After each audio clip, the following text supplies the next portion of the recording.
Dan? Dan's always a laugh. Like the fact you... Maybe I better not say it, actually. No, you can. Go on. She tried to pinch Dan's phone. You tried to pinch Daniel Radcliffe's mobile phone? No. Did she get it? No. Ah, do you imagine whose phone numbers are in there? A lot. I think he's got Britney Spears' number, you know. Yeah, I do. Yeah. Yeah, you see, you're interested now, aren't you? Yes. There are over 650 children working as extras on the film. They come not only from stage schools, but local schools and theatre groups too. The scale of this aspect of production alone is phenomenal, as not only do they need feeding and clothing, they all have to have school lessons between filming, even if they are only here for just one day. But that doesn't apply to me, so I'm heading straight off to the set now that the construction workers have moved on and the paint is freshly dried. So this is it. This is Weasley's Wizard Wheezes. This is the place where my big break's going to happen. We're going to do my scene in here.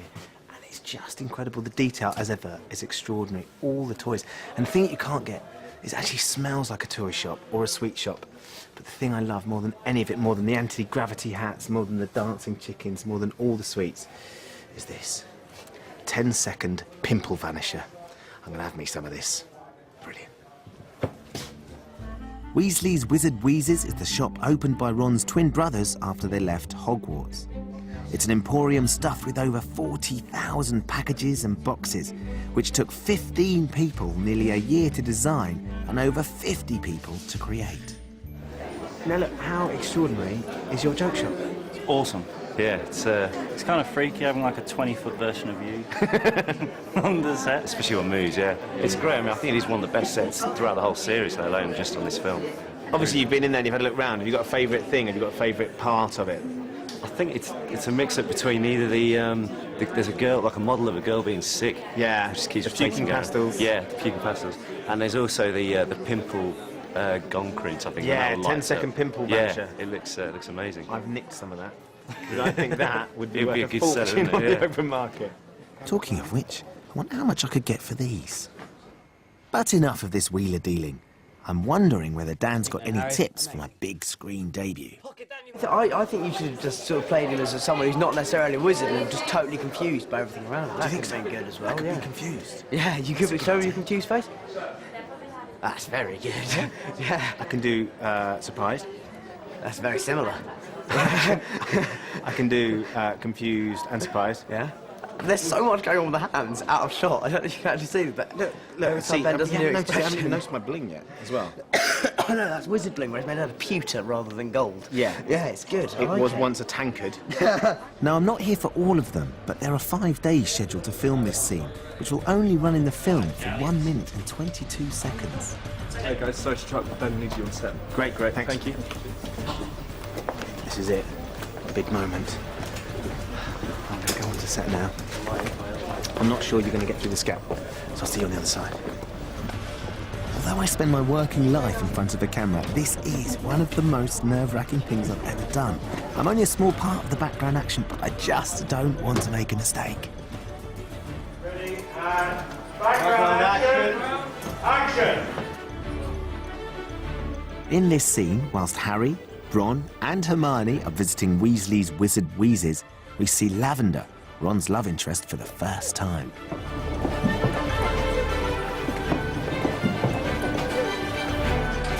Into the cauldron, handsome!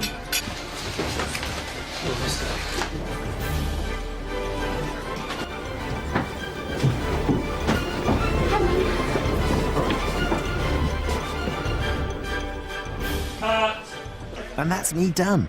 I wonder what director David Yates thought of my performance. Now look. Very good, listen.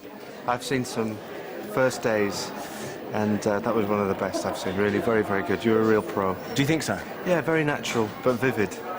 Which is an important part of it, isn't it? Completely, yeah. You sort of blended into the background, but then you kind of made that character your own. So it was good. It was really natural, actually. It was perfect. For those 5 seconds, I kind of owned, For those 5 seconds. throned it. Do you think It was that? 5 seconds of Harry Potter. But this is what I was saying. prime that I time. will always be in their film. You will be in there forever. When people watch it on the telly and on satellite in years to come, you'll be there to show your grandkids. How cool is that? So that went well. Was Ben any good to be? He was, It's not actually going to be used, though, is it? His stuff. He did, yeah, all right, yeah. think so. After the performance given here today, he should be banned from all forms of media. It's a good job we were in a joke shop, really. It's lovely to meet him. It was all right, yeah. I mean, nothing special, really. Just don't think he's really cut out for the whole extra thing. Definitely stick to presenting, yeah. Thanks a lot, guys. I'm sure they're joking. You can make up your own mind after the break when we'll see the finished result. Plus, we'll be getting back to more serious matters as we discover how the dark forces are threatening life as we know it in the wizarding world.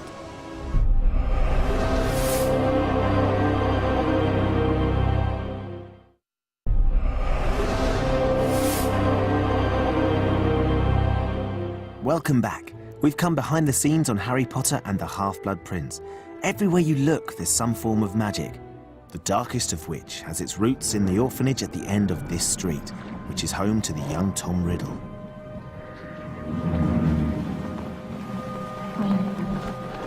I must admit to some confusion upon receiving your letter, Mr. Dumbledore. In all the years Tom's been here, he's never once had a family visitor. There have been incidents with the other children, nasty things. Tom, you have a visitor. Tom Riddle grows up to become the most evil wizard of all time, Lord Voldemort. Yet his first encounter with Dumbledore only hinted at the darkness that lay within. There's this little boy in a sort of nursing home or a boys' home, and I go and talk to him. He seems to be odd, and he's played by Ralph Fiennes' nephew. So the actual Voldemort? So the actual Voldemort, the young man has been played by his nephew. I think it's brilliant. When you're casting for kids, you turn every stone, you look in every direction. And Hero had done a little bit of acting before, and I was aware of him, so I thought he was an interesting kid and got him in to have a go. You're the doctor, aren't you? No, I'm a professor. I think that why these films have been so successfully cast is because they're always cast for the right quality and for no other reasons. Hero is a great kid and a really good actor, and he was the right kid to play the part. The fact that his uncle is Ralph Fiennes is neither here nor there. He got the part for him, Hero, completely on his own merit. She wants me looked at. I think I'm different. Well, perhaps they're right. I'm not mad. Hogwarts is not a place for mad people. Hogwarts is a school. School of magic. It was the day job of Dave Legino that made him an intriguing choice when casting Greyback, one of Voldemort's henchmen. It was really interesting with Dave because when I met him, I did think you're just a lovely, gentle bloke. But then when I talked to him about his life and his other career, I suddenly thought, maybe you're not quite as gentle as I think you are. Just explain what you do day to day, what your everyday job is. Well, I'm a cage fighter, a professional cage fighter for the past 2 years.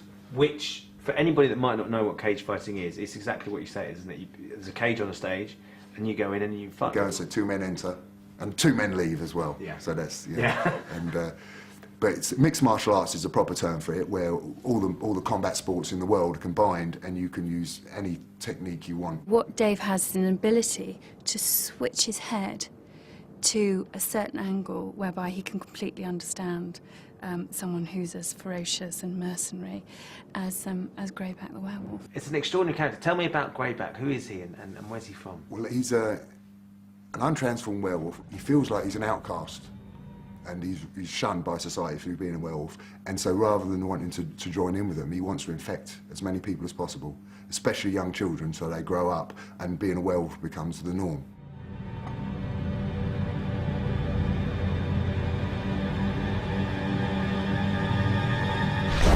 I'm told he's a world champion kickboxer. That's right, cage fighter, yes. So I sort of... In real life? I've met him. He seems quite an amiable man, but I didn't go too near him. Close. He looks terrifying. He looks like a sort of a shark, that sort of dead-eyed. Piercing. And so I stayed well away from him. He's a big, tough guy. I could have him, you struggle. Yeah. But I've almost no idea what the guy actually looks like. Seriously? I've only seen him once.